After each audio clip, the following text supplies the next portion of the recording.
Hello, and welcome to a very special edition of the Freelance Friday podcast. If you are an online marketer, online business owner, small business owner, social media manager, influencer, content creator, I am sure that you've heard the news that the law to, quote, ban TikTok, I'm saying that in air quotes, has officially been signed into law by the president, which is pretty wild. It happened really quickly. I talked about this weeks, if not months ago, that this was being tossed around. It had passed the House. And I said, you know what? I actually don't see it passing this in the Senate. I didn't really see that happening, but it did. And almost immediately after it passed in the Senate, President Biden signed it into law. So I want to take today to just kind of talk about what exactly this law is asking of TikTok or requiring of TikTok, and most importantly, how it's going to impact all of us, content creators, freelancers, entrepreneurs, social media managers, etc., and round things out with what I would do if I were a TikToker today. You know, I do have a TikTok account. I begrudgingly did so, but it is not my primary platform. I have tons of friends and clients who it is their primary platform. So here's my advice to you. So first off, a quick little recap of the situation. So I put ban TikTok in air quotes because what the law is actually saying is it's requiring TikTok, or it's requiring ByteDance, the company behind TikTok, to sell the app within a year. If it's not sold within a year, the law would make it illegal for web hosting services to support TikTok, and it would force Google and Apple to remove TikTok from app stores, rendering the app unusable with time. So a couple things there. We got to pump the brakes a little bit. First off, they've got a year. You've got a year if you are a TikToker. I think that when any of this stuff happens, it is so easy to get kind of fear-mongered and to get really riled up about things without really sitting down and taking a breath. And so I just really encourage us all to just take a moment. If your clients are asking about it, I know they are. I've had so many DMs and people asking me about stuff already. It's okay to say, you know what? I'm not sure yet. This is a top priority for me. I'm going to do some research. I'm going to talk to some peers in my industry before we determine a shut down TikTok or amplify TikTok or start a new platform strategy. So that is totally okay to do. And I think it makes you look like so much more of a professional if you just say, let me do some digging. Let me ask my network. Let me let this news die down a little bit and digest it a bit. Because right now it's a lot of politics. It's a lot of pointing fingers. And I want to say too, I'm not going to get into politics too much here, but this was a bipartisan bill. Like I said, I was really surprised it passed in the Senate. I didn't think it would. I didn't think people would be able to agree on it, but people did. Bipartisan bill means that both Republicans and Democrats voted for it. Both Republicans and Democrats also voted against it, but overwhelmingly, people voted for it. Donald Trump, former President Donald Trump, had also indicated, at least at one point, he would have done the same thing. I think he's changing his tune a little bit now because it's election season, but just keep that in mind. So TikTok has enormous cultural and social influence. It's used by 170 million Americans, which is about half of the country. That is wild. And it's where 1/3 of young people get their news, according to Pew Research Center. We covered that story a couple of months back, which was very surprising to me then as well. And what Congress is saying, this is from a senator, her name's Maria Cantwell. She said, Congress is not acting to punish ByteDance, TikTok, or any other individual company. Congress is acting to prevent foreign adversaries from conducting espionage, surveillance, maligned operations, harming vulnerable Americans, our servicemen and women, and our U.S. government personnel. I guess I am going to say something else political in just that we don't know everything that they know. I think in the world of social media and internet culture, it's easy to think like, oh, well, we see the bill or we see, who's behind TikTok or whatever. So we kind of know everything. And I think there's a blessing, obviously, to internet knowledge sharing and connectivity. But there are also classified, information that we just don't have. So, that is just something to keep in mind as well. So 12 months, if everything goes according to plan. Now, it could be longer. The CEO of TikTok made a TikTok video pretty much right after this was announced, saying that the Constitution is on their side and they are going to fight this. As you may have heard, Congress passed a bill that the president signed into law that is designed to ban TikTok in the United States. Make no mistake, this is a ban. Politicians may say otherwise, but don't get confused. Many who sponsored the bill admit a TikTok ban is the ultimate goal. It's obviously a disappointing moment, but it does not need to be a defining one. It's actually ironic because the freedom of expression on TikTok reflects the same American values that make the United States a beacon of freedom. Rest assured, we aren't going anywhere. We are confident and we will keep fighting for your rights in the courts. The facts and the Constitution are on our side, and we expect to prevail again. There very well may be legal proceedings and, things of that nature. I don't even know, challenges to this, I guess you could say, that slow this down even further. So you have time. Pump the brakes. Let's all take a breath and think about what the right plan is. But with that said, I do think now is the time to think about it. You've got minimum a year, and that is a great runway of time to start amplifying your marketing strategy and really building out a full marketing strategy, because having a strategy on one platform isn't having a full, holistic marketing strategy. So the first thing I would do if I were a popular TikToker or just somebody who relied on TikTok a lot is I would build an email list if you don't have one yet. It's always really shocking to me how many content creators do not have email lists. And here's the thing about email. Email is not subject to the same algorithms and volatility that we deal with on these social platforms. We can think about even Instagram. Instagram right now is having a mind of its own. Some days my posts reach like thousands, tens, hundreds of thousands of people, and other days I can't even get, a tenth of my followers to see my posts. And that is just not true with email. If I have somebody's email address, I have permission to email them. Now, you may run into server issues, deliverability issues occasionally, but by and large, if I'm emailing somebody on my email list, they're going to get it. So it's great for that reason. There are also a ton of other benefits of email, like being able to automate communication, being able to send out mass communication, not just one-to-one communication and so many things. But the point is, email is so valuable, and I would start on this right now. A challenge that I hear from a lot of people who are on TikTok is that, well, my audience, they don't want to convert over to, let's say, YouTube or to a podcast or to something longer form. And I agree. I think that's a big challenge because it's such a different format. It's like taking them from, 15 seconds to 15 minutes or much, much longer. And I think email can be a great bridge for that if you start building that relationship now, building up that rapport with them, sending them out a weekly or monthly newsletter,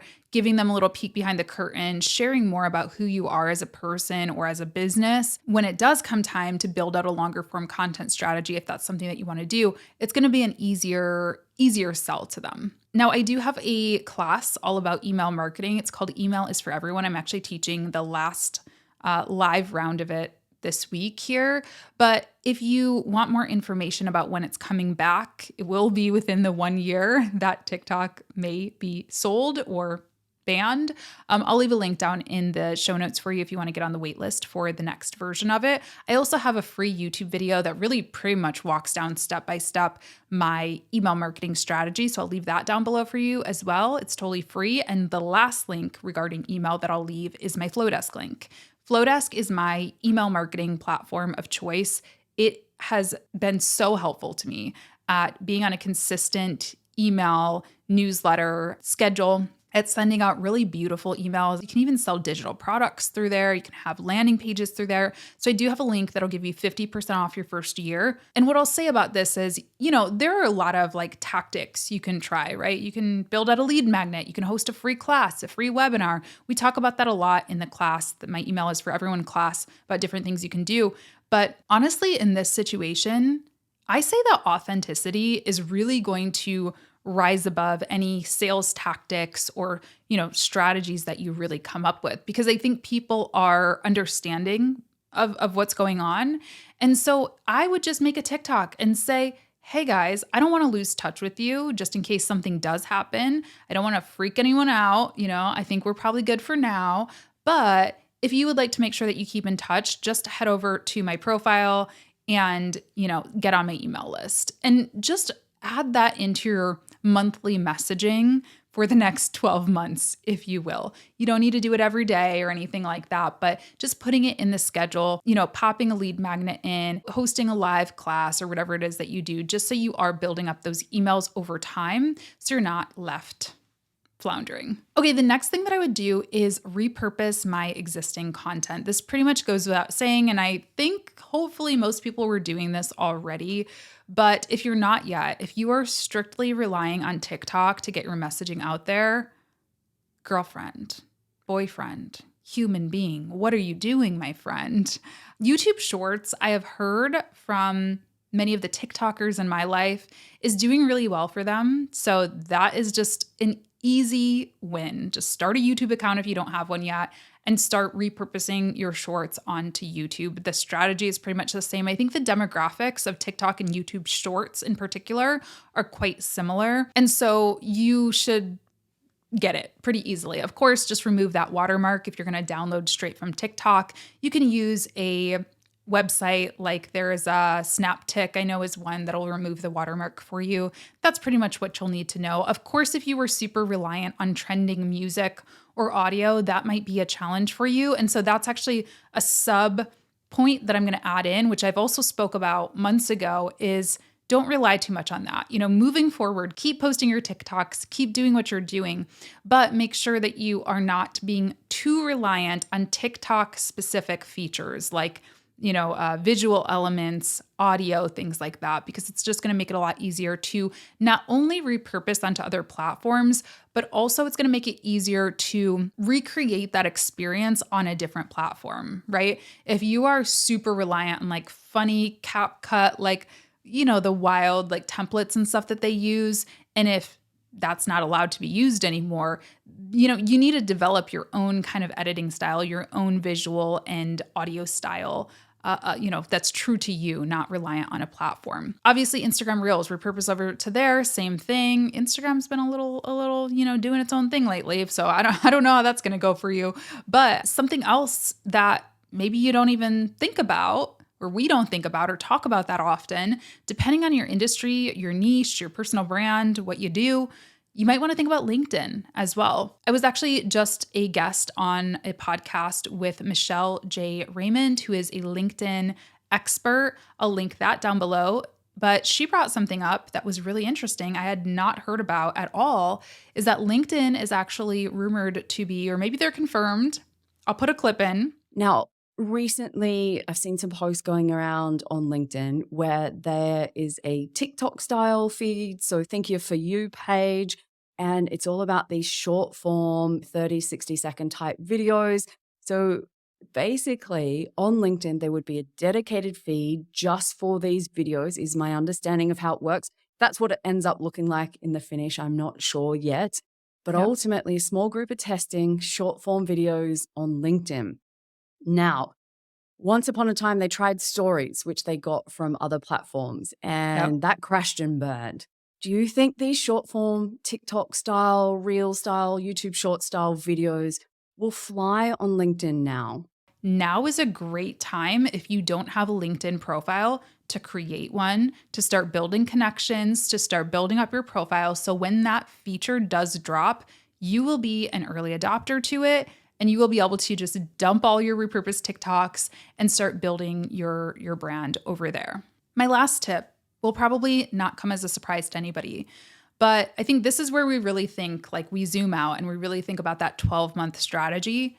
Now is a great time to think about an authoritative content format. TikTok has always, for most people and brands. Now, I know there are the outliers. I think specifically product-based businesses tend to do well. I know authors, book talk is a thing, comedy, entertainment, right? There are definitely industries or niches that do really well on TikTok. But something that I have found by and large with service providers, with consultants, people like that, is that it's hard to translate.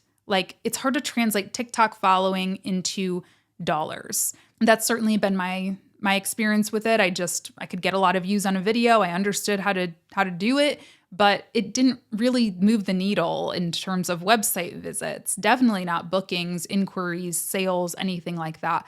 And this is kind of a sub point related to the ban, the proposed ban or forced sale, let's say, is whether or not it happens. I think the damage is already kind of done to TikTok. I was having this conversation with one of my friends who's a pretty popular TikToker as well. And I also had a conversation with an influencer marketer for a really popular brand that a lot of you know the name of. And we were just doing a networking call to just kind of chat about the industry. And she said, yeah, we're not working with strictly TikTokers anymore. We, of course, are still doing TikTok campaigns, but they need to have another platform that they can repurpose and distribute that content to, because we can't, if TikTok gets banned tomorrow, we can't trust that that content's just going to be out the window. And frankly, even if TikTok does take that full year, well, a sponsorship, let's just pretend Shure Microphone sponsored me. Why would they want to only pay for a year's worth of exposure? Most brands are banking on the fact that,